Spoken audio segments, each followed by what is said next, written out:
Radio Tehran, শুরু হচ্ছে বিশ্ব সংবাদ।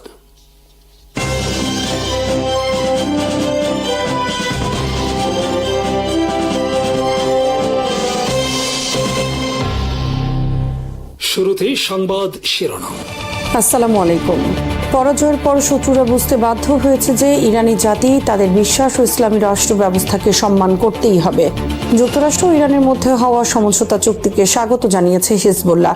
শুক্রবারের আনুষ্ঠানিক স্বাক্ষরের আগেই ওয়াশিংটন ও তেহরানের মধ্যে হওয়া সমঝোতা চুক্তির পূর্ণাঙ্গ পাঠ প্রকাশ করবেন ট্রাম্প। উড্ডয়নের কিছুক্ষণের মধ্যেই মার্কিন বিমান বাহিনীর একটি B-52 স্ট্রাটোফোর্ট্রেস বোমারু বিমান বিধ্বস্ত, নিহত 8 এবং নেতানিয়াহুর সাম্প্রতিক টেলিভিশন ভাষণের পর দেশটির বিভিন্ন গণমাধ্যম ও রাজনৈতিক মহলে তীব্র সমালোচনার ঝড়। ইরানের সেনাবাহিনীর প্রধান কমান্ডার মেজর জেনারেল আমির হাতামি বলেছেন, সাম্প্রতিক যুদ্ধক্ষেত্রে পরাজয়ের পর শত্রুরা বুঝতে বাধ্য হয়েছে যে ইরানি জাতি তাদের বিশ্বাস ও ইসলামী রাষ্ট্র ব্যবস্থাকে সম্মান করতেই হবে। সোমবার তিনি বলেন, যুক্তরাষ্ট্র ও ইসরায়েলের চাপিয়ে দেওয়া সাম্প্রতিক দুটি যুদ্ধের অভিজ্ঞতা শত্রুদের কাছে স্পষ্ট করে দিয়েছে যে ইসলামী বিপ্লব এবং ইরানি জনগণের সঙ্গে ইসলামী প্রতিষ্ঠানের সম্পর্ক তাদের ধারণার চেয়ে অনেক বেশি শক্তিশালী ও অটুট। তিনি বলেন, যুক্তরাষ্ট্রের মতো বিশ্বের সবচেয়ে শক্তিধর রাষ্ট্র এবং তার নির্মম ও অপরাধী মিত্রের বিরুদ্ধে ইরান দৃঢ়তার সঙ্গে প্রতিরোধ গড়ে তুলেছে। হাতামির মতে, শত্রুরা ভেবেছিল তারা ইসলামী রাষ্ট্র ব্যবস্থা, ইসলামী বিপ্লব এবং ইরানের মতো মারাত্মক আঘাত হানতে পারবে, কিন্তু তাদের সব হিসাব নিকাশ ও অনুমান সম্পূর্ণ ভুল প্রমাণিত হয়েছে। তিনি বলেন, দেশের সশস্ত্র বাহিনী ও পুরো জাতি শহীদদের আত্মত্যাগের কাছে ঋণী, যার মধ্যে সর্বাগ্রে রয়েছেন ইসলামী বিপ্লবের নেতা আয়াতুল্লাহ সৈয়দ আলী খামেনি এবং শীর্ষ সামরিক কমান্ডাররা।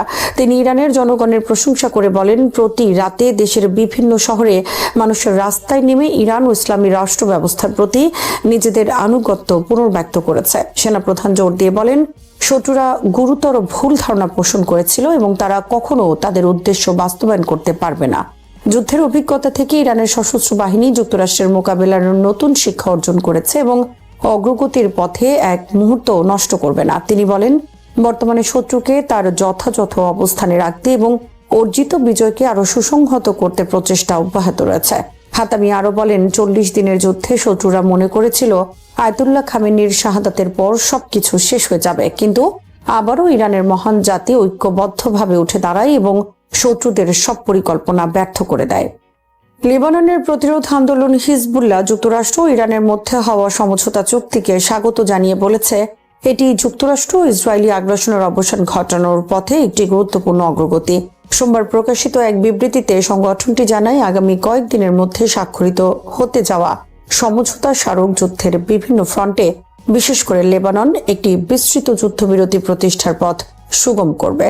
হিজবুল্লাহর মতে, এই অর্জন ইরানি জনগণের অবিচল প্রতিরোধ, অসাধারণ ধৈর্য এবং বিপুল আত্মত্যাগের ফল। সংগঠনটি ইসলামী বিপ্লবের নেতা Ayatollah Sayyid Mostafa Khamenei, Iran সরকার, সশস্ত্র বাহিনী এবং বিশেষ করে ইসলামী রেভলিউশনারি গার্ড কর্পস IRGC এর ভূমিকার প্রশংসা করে। তারা উল্লেখ করে যে ইরান শুরু থেকেই জোর দিয়ে বলে এসেছে, যুদ্ধের অবসান সংক্রান্ত যে কোনো চুক্তির আওতায় লেবাননকেও অন্তর্ভুক্ত করতে হবে। তবে হিজবুল্লাহ স্পষ্ট করে দিয়েছে যে এই যুদ্ধবিরতি তাদের সংগ্রামের শেষ নয়, বরং এটি ইসরায়েলের দখলে থাকা লেবাননের ভূখণ্ড সম্পূর্ণ মুক্ত করার প্রচেষ্টার নতুন অধ্যায়। সংগঠনটি সতর্ক করে বলেছে, 2 মার্চের পর লেবাননে যে পরিস্থিতি সৃষ্টি হয়েছে সেখানে আর আগের অবস্থায় ফিরে যাওয়ার সুযোগ নেই।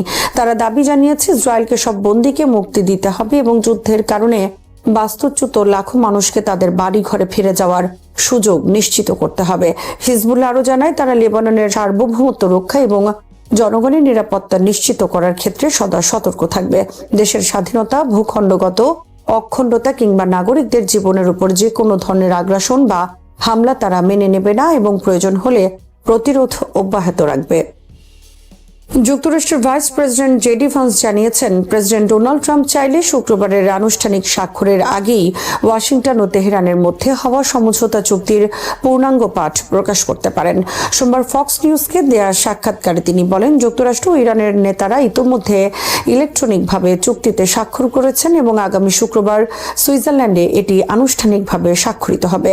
ফ্রান্সে G7 সম্মেলনের আগে প্রেসিডেন্ট ট্রাম্পও সাংবাদিকদের জানান, চুক্তিটি সম্পন্ন হয়েছে এবং শুক্রবারের আনুষ্ঠানিকতা শেষ হওয়ার পর অচিরেই এর বিস্তারিত প্রকাশ করা হবে। তিনি আরো বলেন, হরমুজ প্রণালী ইতিমধ্যে আংশিকভাবে উন্মুক্ত হয়েছে এবং শুক্রবারের পর এটি পুরোপুরি চলাচলের জন্য খুলে দেওয়া হবে। ভান্স স্পষ্ট করে বলেন, চুক্তি স্বাক্ষরের বিনিময়ে ইরানকে কোনো অর্থ ছাড় করা হয়নি এবং ভবিষ্যতেও তাৎক্ষণিকভাবে কোনো অর্থ দেয়া হবে না। তার ভাষায়, ইরান কেবল তখনই নিষেধাজ্ঞা শিথিলের সুবিধা পাবে যখন তারা আন্তর্জাতিকভাবে যাচাইযোগ্য পদক্ষেপ নিয়ে উচ্চমাত্রায় সমৃদ্ধ ইউরেনিয়ামের মজুদ কমাবে এবং এমন একটি পরিদর্শন ব্যবস্থা মেনে নেবে যা নিশ্চিত করবে যে দেশটি পারমাণবিক অস্ত্র তৈরি করছে না। অন্যথায় নিষেধাজ্ঞা বহাল থাকবে এবং তেহরান তার পারমাণবিক কর্মসূচি পুনর্গঠনের জন্য প্রয়োজনীয় অর্থ পাবে না। সিএনবিসিকে দেয়া আরেক সাক্ষাৎকারে ভান্স বলেন, যুক্তরাষ্ট্রের প্রত্যাশা হল হরমুজ প্রণালী দীর্ঘমেয়াদে কোনো টোল ছাড়াই আন্তর্জাতিক নৌ পরিবহনের জন্য উন্মুক্ত থাকবে। তিনি জানান, ইরানের পররাষ্ট্রমন্ত্রী ও পার্লামেন্ট স্পিকার শুক্রবারের স্বাক্ষর অনুষ্ঠানে দেশটির প্রতিনিধিত্ব করবেন। যদিও যুদ্ধ অবসান ও হরমুজ প্রণালী পুনরায় খুলে দেওয়ার বিষয়ে একটি কাঠামোগত সমঝোতা হয়েছে, তবুও অনেক গুরুত্বপূর্ণ কারিগরি ও রাজনৈতিক বিষয় এখনও আলোচনার মাধ্যমে চূড়ান্ত করতে হবে। তবু কয়েক মাসের সংঘাতের পর এই চুক্তিকে সংকট নিরসনের পথে সবচেয়ে বড় অগ্রগতি হিসেবে দেখা হচ্ছে। সোমবার যুক্তরাষ্ট্রের ক্যালিফোর্নিয়া অঙ্গরাজ্যের এডওয়ার্ডস এয়ারফোর্স বেজ থেকে উড্ডয়নের কিছুক্ষণের মধ্যেই মার্কিন বিমান বাহিনীর একটি B-52 স্ট্রাটো ফোর্ট্রেস বোমারু বিমান বিধ্বস্ত হয়ে 8 জন আরোহীর মৃত্যু হয়েছে। মার্কিন সামরিক কর্মকর্তারা নিশ্চিত করেছেন যে বিমানটি বিমান বাহিনীর রাডার আধুনিকায়ন কর্মসূচির অংশ হিসেবে একটি নিয়মিত পরীক্ষামূলক মিশনে ছিল। স্থানীয় সময় সকাল প্রায় 11:20 বিমানটি ঘাঁটি থেকে উড্ডয়ন করার পরপরই দুর্ঘটনার শিকার হয়। এক সংবাদ সম্মেলনে কর্নেল জেমস হেইস বলেন, দুর্ঘটনাটি ছিল অত্যন্ত ভয়াবহ এবং এতে বেঁচে থাকার কোনো সুযোগ ছিল না। তিনি নিশ্চিত করেন যে বিমানে থাকা 8 জনই নিহত হয়েছেন। দুর্ঘটনার পর জরুরি উদ্ধারকারী দল দ্রুত ঘটনাস্থলে পৌঁছে যায়। বিমানটি বিধ্বস্ত হওয়ার পর আকাশে ঘন কালো ধোঁয়ার কুণ্ডলী দেখা যায় এবং এলাকা জুড়ে ব্যাপক ক্ষয়ক্ষতির চিত্র ফুটে ওঠে। কর্তৃপক্ষ জানিয়েছে, এখন উদ্ধার নয় বরং মরদেহ ও ধ্বংসাবশেষ পুনরুদ্ধারের কাজ চলছে। নিহতদের মধ্যে সামরিক সদস্য, সরকারি বেসামরিক কর্মচারী এবং সরকারি ঠিকাদার প্রতিষ্ঠানের কর্মীও ছিলেন। ঘটনাস্থলের ভিডিওতে রানওয়ের কাছাকাছি একটি বড় এলাকা জুড়ে কালো হয়ে যাওয়া এবং ধোঁয়া বের হতে দেখা গেছে। দুর্ঘটনার পর ঘাঁটিটি পুনরায় খুলে দেওয়া হলেও মঙ্গলবার পর্যন্ত সব ধরনের উড়োজাহাজ পরিচালনা স্থগিত রাখা হয়েছে। B-52 স্ট্র্যাটো ফোর্ট্রেস মার্কিন বিমান বাহিনীর সবচেয়ে পুরনো সক্রিয় বোমারু বিমানের অন্যতম, যা প্রথম 1955 সালে সেবায় যুক্ত হয়। প্রচলিত ও পারমাণবিক উভয় ধরনের অস্ত্র বহনে সক্ষম এই বিমান বর্তমানে যুক্তরাষ্ট্রের কৌশলগত সামরিক শক্তির গুরুত্বপূর্ণ অংশ। বর্তমানে সক্রিয় B-52H বহরে 76টি বিমান রয়েছে। দুর্ঘটনার কারণ জানতে ইতিমধ্যে তদন্ত শুরু হয়েছে। ইসরায়েলি প্রধানমন্ত্রী বেনিয়ামিন নেতানিয়াহুর সাম্প্রতিক টেলিভিশন ভাষণের পর দেশটির বিভিন্ন গণমাধ্যম ও রাজনৈতিক মহলে তীব্র সমালোচনার ঝড় উঠেছে। সমালোচকরা অভিযোগ করেছেন, তিনি যুদ্ধের ফলাফল নিয়ে কোনো স্পষ্ট ব্যাখ্যা দেননি এবং চলমান সংকট ও দখলদার অঞ্চলের বাস্তব পরিস্থিতি সম্পর্কে জনগণকে সন্তোষজনক উত্তর দিতে ব্যর্থ হয়েছেন। ইসরায়েলের দৈনিক ইয়েদিওথ আহরনোত এক সরকারি সূত্র উদ্ধৃত করে জানায়, নেতানিয়াহুর উচিত ছিল যুদ্ধকালীন ভুল স্বীকার করা, কিন্তু তিনি বরং এমন লক্ষ্য উপস্থাপন করেছেন যা বাস্তবে অর্জনযোগ্য ছিল না। একই সঙ্গে ডেমোক্রেটিক পার্টির নেতা ইয়াইর গোলান বলেন, নেতানিয়াহু তার রাজনৈতিক জীবনের যে মিশনের দাবি করেছেন তাতে তিনি ব্যর্থ হয়েছেন। উত্তর ইসরায়েলের মেতুলা কাউন্সিলের প্রধান অভিযোগ করেন যে প্রধানমন্ত্রী বাস্তবতা থেকে বিচ্ছিন্ন এবং সীমান্তবর্তী বসতিগুলোর ধ্বংসযজ্ঞ বাসিন্দাদের মানসিক চাপ নিজ চোখে দেখেননি।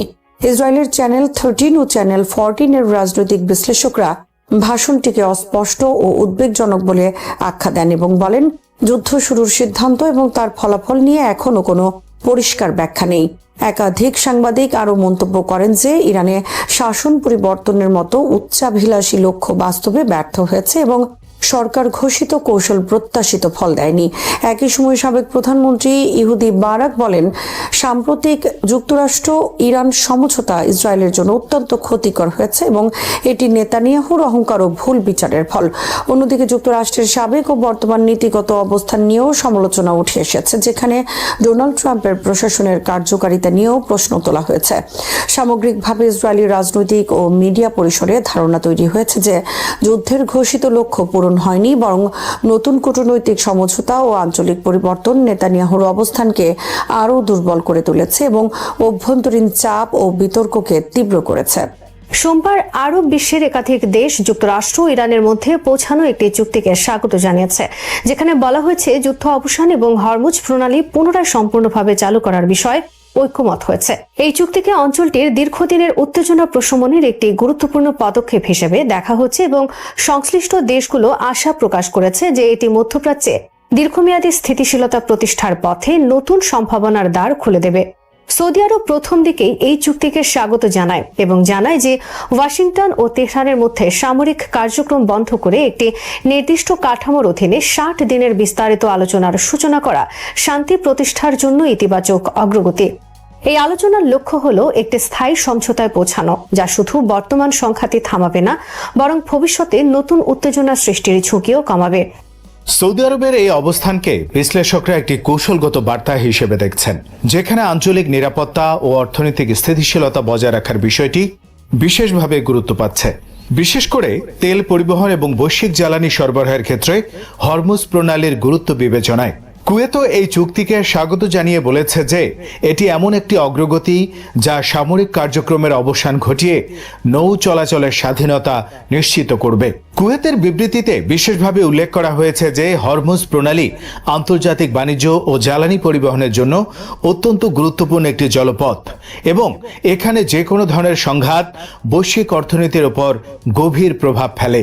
কুয়েত এই চুক্তি বাস্তবায়নে পাকিস্তান ও কাতারের মধ্যস্থতামূলক ভূমিকার প্রশংসা করেছে, পাশাপাশি অন্যান্য দেশগুলোকেও ধন্যবাদ জানিয়েছে যারা এই সমঝোতা প্রক্রিয়াকে এগিয়ে নিতে সহায়তা করেছে। কুয়েত আরও বলেছে তারা আশা করে যে এই নতুন বোঝাপড়া বিদ্যমান বিরোধগুলোকে টেকসই সমাধানের পথে নিয়ে যাবে, যা পারস্পরিক সম্মান, প্রতিবেশী সুলভ আচরণ, অন্য দেশের অভ্যন্তরীণ বিষয়ে হস্তক্ষেপ না করা এবং প্রক্সি শক্তিগুলোর প্রতি সমর্থন বন্ধ করার মতো নীতির উপর ভিত্তি করে গড়ে উঠবে।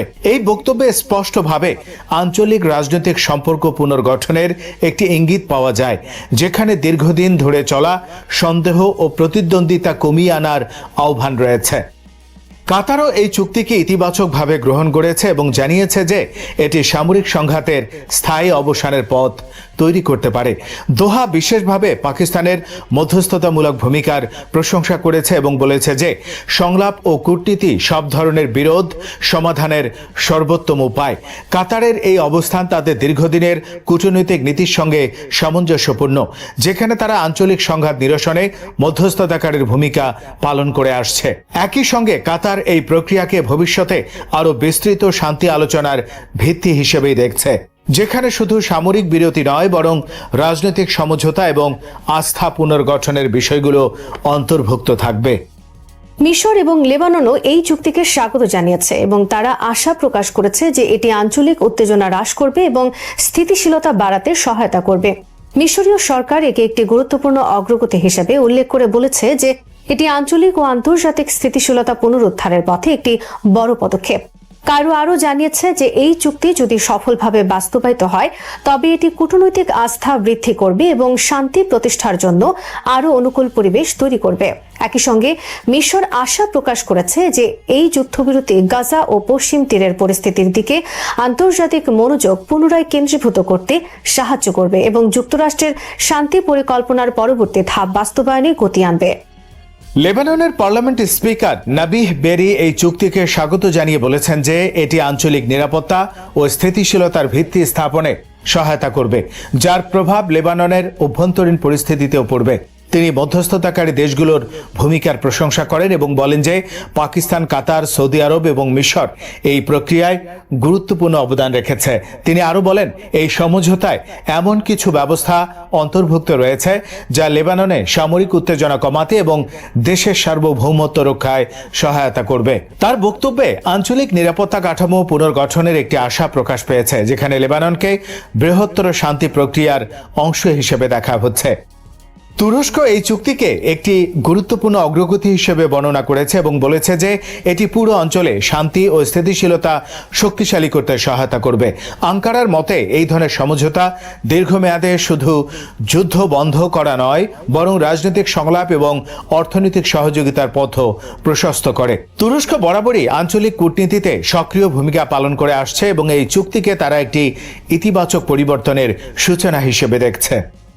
যুক্তরাষ্ট্র ও ইরান এই চুক্তির ঘোষণা দেয় 3 মাসেরও বেশি সময় ধরে চলা সংঘাতের পর। মার্কিন প্রেসিডেন্ট ডোনাল্ড ট্রাম্প জানিয়েছেন যে একটি সমঝোতায় পৌঁছানো সম্ভব হয়েছে এবং তিনি হরমুজ প্রণালীতে ইরানি বন্দরের উপর আরোপিত মার্কিন নৌ অবরোধ প্রত্যাহারের অনুমোদন দিয়েছেন। যদিও চুক্তির বিস্তারিত শর্তাবলী তাৎক্ষণিকভাবে প্রকাশ করা হয়নি, তবুও জানা গেছে যে এতে সামরিক কার্যক্রম বন্ধ এবং নৌ চলাচল স্বাভাবিক রাখা এবং ধাপে ধাপে রাজনৈতিক আলোচনার কাঠামো অন্তর্ভুক্ত রয়েছে। প্রধান মধ্যস্থতাকারী পাকিস্তান জানিয়েছে যে এই চুক্তি শুক্রবার সুইজারল্যান্ডে আনুষ্ঠানিকভাবে স্বাক্ষরিত হবে। পাশাপাশি এটি উল্লেখ করা হয়েছে যে ইরানের পারমাণবিক কর্মসূচি সম্পর্কিত বিষয় সহ অন্যান্য গুরুত্বপূর্ণ ইস্যুতে আলোচনা অব্যাহত থাকবে। এই সমঝোতাকে আন্তর্জাতিক পর্যায়ে একটি বড় কূটনৈতিক সাফল্য হিসেবে দেখা হচ্ছে, কারণ এটি এমন একটি অঞ্চলে এসেছে যেখানে দীর্ঘদিন ধরে সংঘাত, প্রতিদ্বন্দ্বিতা এবং আঞ্চলিক শক্তির ভারসাম্য নিয়ে অনিশ্চয়তা বিরাজ করছে।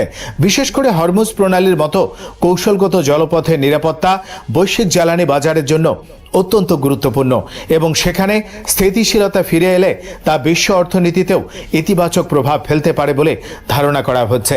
এবং একই সঙ্গে এই চুক্তি মধ্যপ্রাচ্যে নতুন কূটনৈতিক বাস্তবতার ইঙ্গিত দিচ্ছে, যেখানে সামরিক উত্তেজনার পরিবর্তে আলোচনার মাধ্যমে সমাধানের প্রবণতা বাড়তে পারে। তবে বিশ্লেষকরা সতর্ক করেছেন যে বাস্তবায়ন পর্যায়ে এই চুক্তির প্রকৃত সফলতা নির্ধারণ করবে, কারণ অতীতেও অনেক উদ্যোগ শুরু হলেও বিভিন্ন কারণে তা পূর্ণাঙ্গভাবে কার্যকর হয়নি। ইরানের পররাষ্ট্রমন্ত্রী সৈয়দ আব্বাস আরাকচি এক বিস্তৃত সাক্ষাৎকারে সাম্প্রতিক যুদ্ধ, যুক্তরাষ্ট্রের সঙ্গে চলমান আলোচনা, ভবিষ্যৎ সমঝোতা এবং ইরানের কৌশলগত অবস্থান নিয়ে গুরুত্বপূর্ণ মন্তব্য করেছেন। তিনি দাবি করেন, সাম্প্রতিক সংঘাতে ইরান শুধু সামরিক শক্তি নয়, রাজনৈতিক ও কূটনৈতিক ক্ষেত্রেও একটি গুরুত্বপূর্ণ কৌশলগত বিজয় অর্জন করেছে।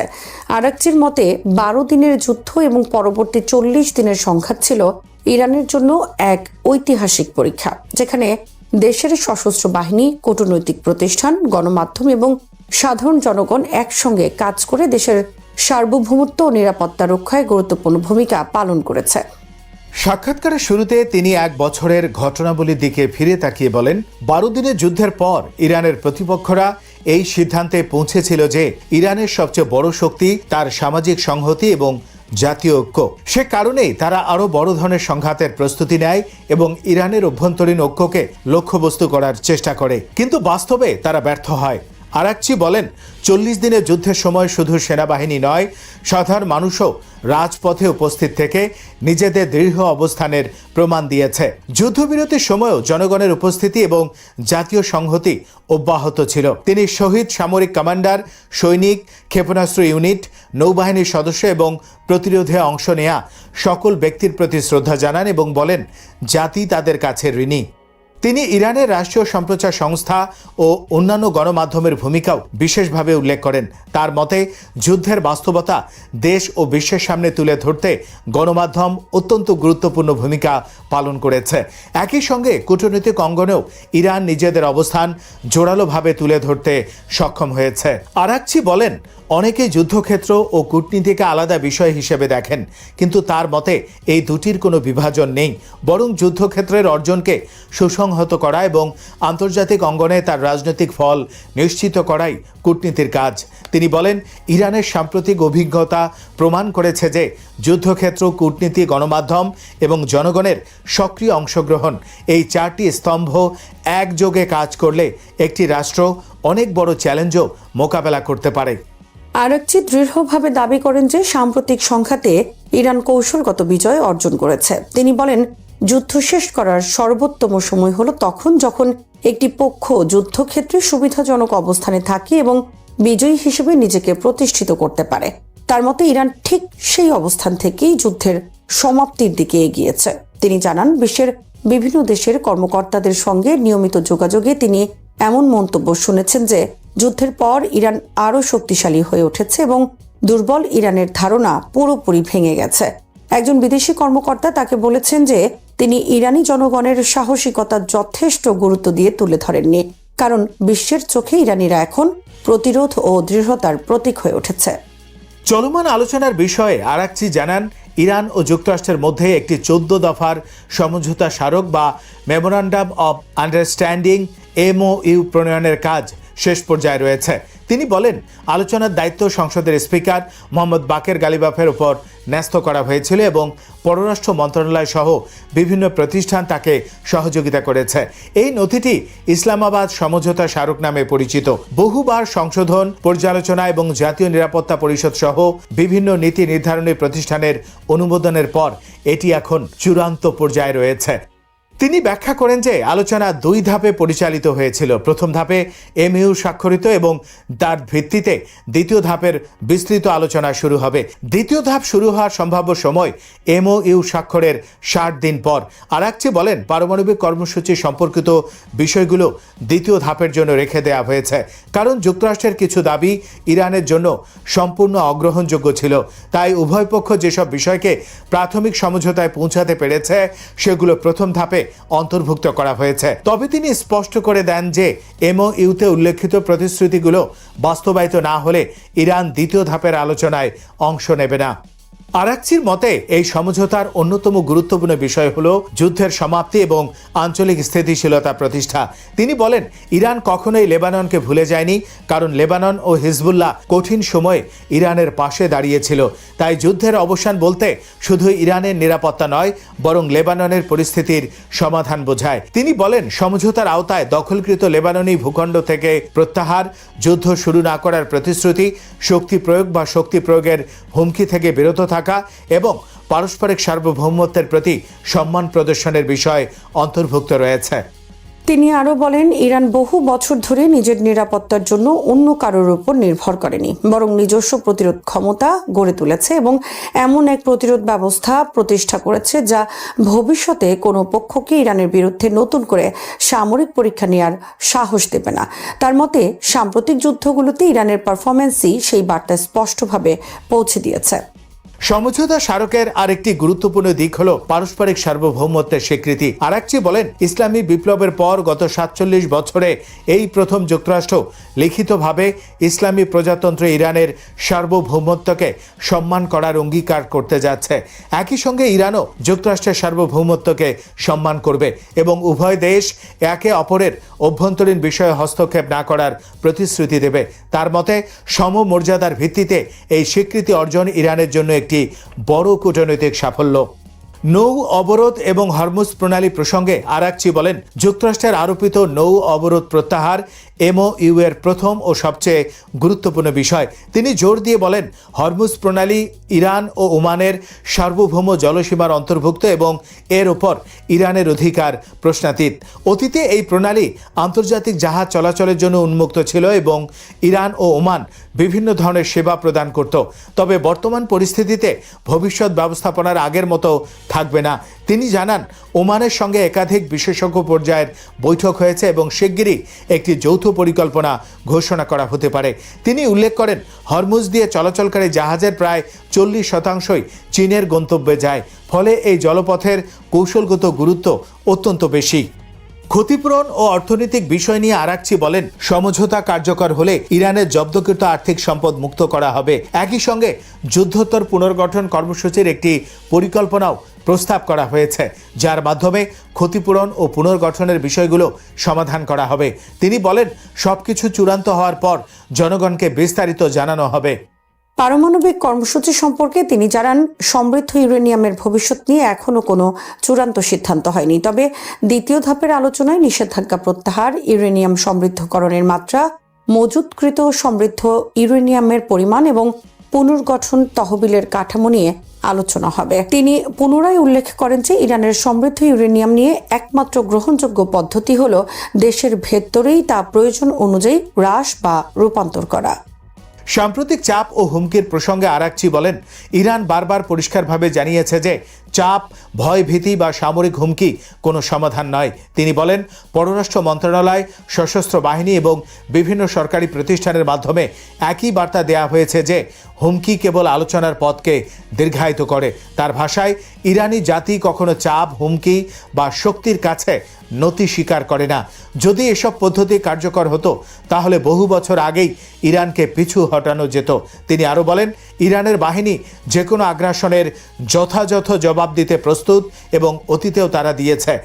সাক্ষাৎকারে আরাকচি আশাবাদ প্রকাশ করে বলেন, বাকি কারিগরি ও রাজনৈতিক ধাপগুলো সম্পন্ন হলেই সমঝোতা স্মারকে স্বাক্ষর করা হবে। প্রথমে ডিজিটাল স্বাক্ষরের মাধ্যমে এটি ঘোষণা করা হতে পারে। তিনি বলেন, আমরা এই লক্ষ্যের খুব কাছাকাছি পৌঁছে গেছি এবং আশা করি আগামী কয়েকদিনের মধ্যেই তা বাস্তবে রূপ নেবে। তার মতে, যদি সমঝোতা সফলভাবে সম্পন্ন হয় তাহলে তা শুধু ইরান ও যুক্তরাষ্ট্রের সম্পর্কেই নয়, বরং সমগ্র মধ্যপ্রাচ্যের নিরাপত্তা ও স্থিতিশীলতার ক্ষেত্রেও একটি নতুন অধ্যায়ের সূচনা করবে। শ্রোতা বন্ধুরা, বিশ্ব সংবাদে এই ছিল আমাদের সর্বশেষ আয়োজন। সঙ্গে থাকার জন্য আপনাদের সবাইকে অসংখ্য ধন্যবাদ।